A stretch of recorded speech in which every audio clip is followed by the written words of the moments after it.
ഭക്തനെ ഭഗവത് പ്രസാദത്തിന്റെ അവാച്യ സീമയിലെത്തിക്കുന്ന ദിവ്യ മുഹൂർത്തമാണ് രോഹിണി ആരാധനാ നാളിലെ ആലിംഗന പുഷ്പാഞ്ജലി.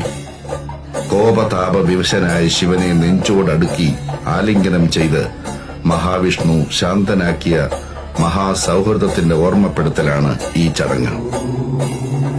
കുറുമാത്തൂരില്ലത്തെ ഏറ്റവും പ്രായം കൂടിയ ദ്വിജശ്രേഷ്ഠനാണ് ഈ കർമ്മം ചെയ്യുക. മഹാവിഷ്ണുവിന്റെ പ്രതിപുരുഷനായാണ് ആ മഹാബ്രാഹ്മണ ശ്രേഷ്ഠൻ കരുതപ്പെടുക. വിഷ്ണു ശിവ ഐക്യത്തിന്റെ സമ്മോഹനതയാണ് ആലിംഗന പുഷ്പാഞ്ജലി ദർശിക്കുന്ന സകല ചരാചരങ്ങൾക്കും അനുഭവപ്പെടുക.